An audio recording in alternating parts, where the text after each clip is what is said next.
February 2026, the Indian Air Force releases a video.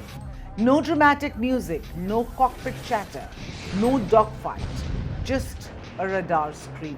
A target appears hundreds of kilometers away. A lock, clean, precise. A missile launches and somewhere far beyond the horizon, the target is gone.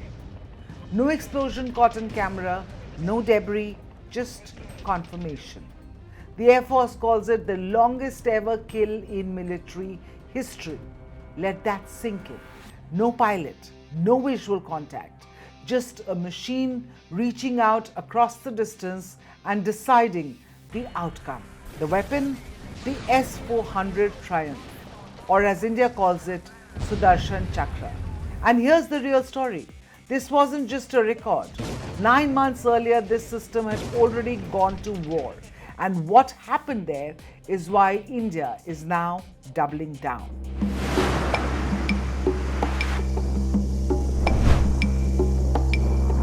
7th May 2025, Operation Sindoor begins, and almost immediately, the skies light up. Pakistan launches a coordinated attack. Drones, cruise missiles, multiple vectors. Targets spread across India's north and west. 15 cities simultaneously. Now pause, because what happens next is critical. Nothing gets through. The S-400 systems deployed across key sectors intercept every incoming threat, every single one. No leak, no breach, and then comes the counterpunch. India takes down 5 Pakistani fighter jets, 1 airborne early warning aircraft, a flying radar, the nerve center of Pakistan's modern air warfare. And one of those kills recorded at 315 kilometers, a target deep inside Pakistani airspace, taken out from Indian soil. And Pakistan's reaction tells you everything. They tried to take out the S-400 systems deployed in Punjab and Gujarat. They failed. Then they did something far more revealing. They pulled back, shifted their aircraft to deeper bases like Quetta and Peshawar. Think about that for a second. A weapon so powerful, it doesn't just shoot down threats, it reshapes the enemy's strategy before the next missile is even launched. The S-400 Triumph is built by Russia's Almaz Ante. On paper, it is a long-range surface-to-air missile system, but in reality, it's something much bigger. Here's what it brings to the table. Detection range up to 600 kilometers. Engagement range up to 400 kilometers. Simultaneous engagement, 36 targets at once. Now let's translate that. Place an S-400 unit in Punjab, it can track and target aircraft deep inside Pakistan, even before they approach Indian airspace. Shift it north, it brings large parts of China into its engagement envelope, which is why this system is fundamentally misunderstood. This is not a passive shield. This is a defensive system with offensive reach. It doesn't just project what's yours. It tells the enemy you can't get close. Now compare it with the American Patriot missile system, because that comparison is where things get really interesting. Detection, 600 kilometers versus 150 kilometers. Engagement, 400 kilometers versus 70 kilometers. Targets handled, 36 versus just 9.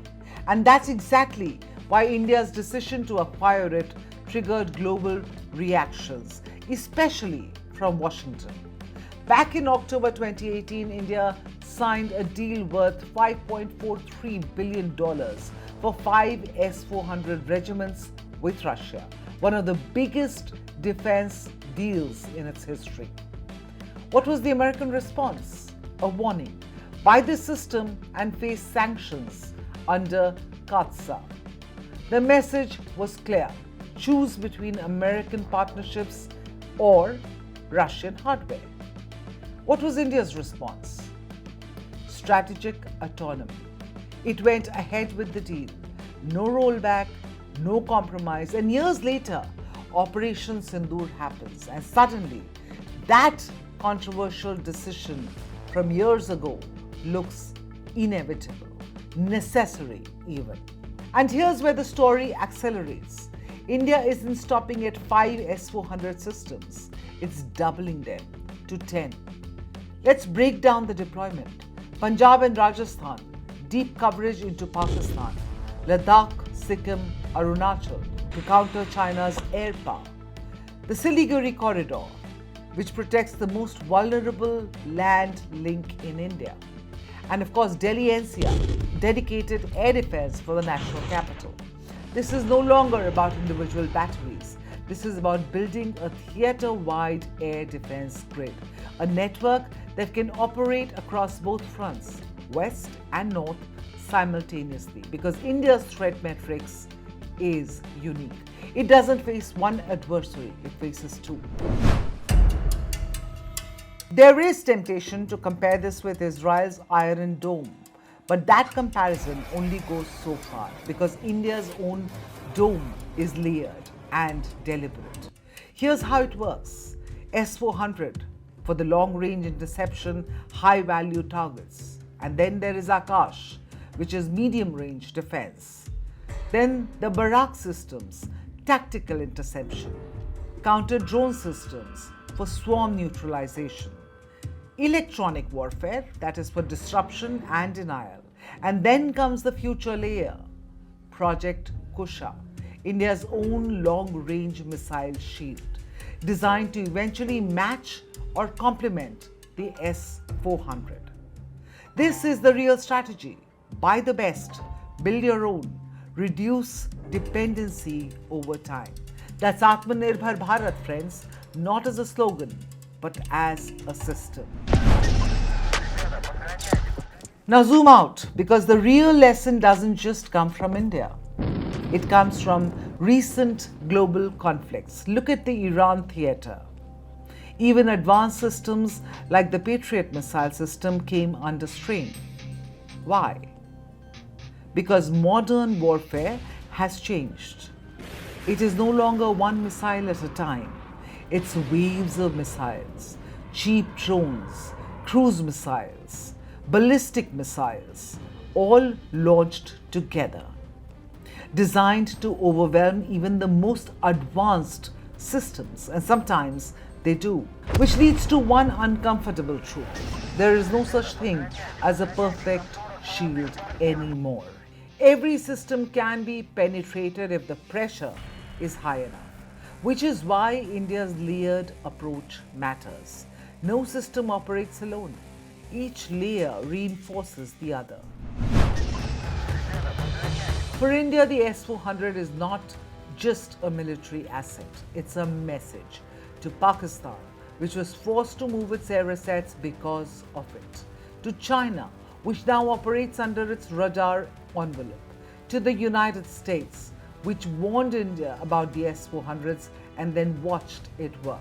The Sudarshan Chakra is not just India's version of an Iron Dome, it's more ambitious. It's designed to protect an entire subcontinent, from Rajasthan's deserts to Arunachal's mountains, against drones, missiles, stealth aircraft across two active fronts. Because here's the bottom line. A missile shield is not defined by its brochure, it's defined by the war it survives. India's has already been tested, and now it's being scaled, strengthened, and embedded into the very architecture of how India fights and deters wars.